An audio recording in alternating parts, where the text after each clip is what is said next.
Something I did before I started this was on these real feet, I grinded down the beveled part of that just with a file. I just ground it down a little bit so that when the threads moved their way up this piece of metal, it was a very gradual slope. Whereas, you know, if you're wrapping around them and they're on the blank and then they get to the real foot and it's a really high jump that for it to go across, you're going along and then it goes up and then across. If you grind it, it's more of a ramp, more of a slow taper up. And I think that keeps you from having a real big gap there. So just take your file and, you know, the front edge of that, you're just grinding down just a hair. As this goes on, I'm just taking my fingernail and just scooching it down there just so you don't have any gaps in the lines right there. It's funny, this is a St. Croix rod, and they're in Park Falls, Wisconsin. Imagine they're Green Bay Packer fans. They would probably really dig this yellow and dark green color scheme I got going here. All right, as you get towards the end,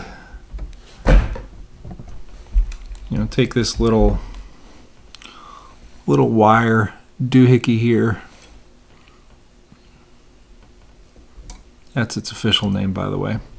It's a doohickey. You lay it in there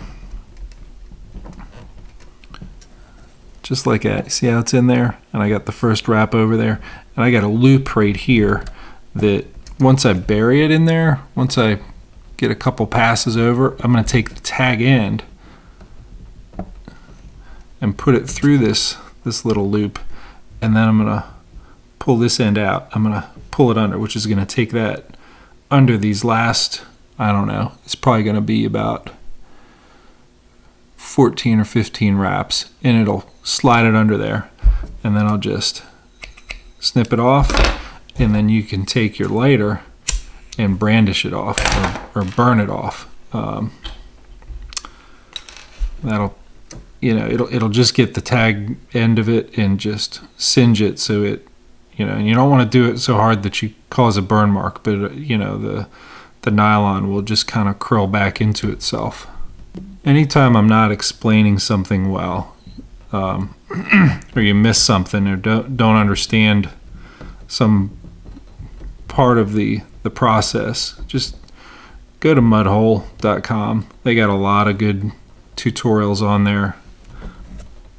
It's really a well-run site and business that caters to rod builders. And what I'm going to do is to cut my bobbin loose. Give myself plenty to work with. Keep that taut and wet that a little bit. Gonna try and thread it through that little hole.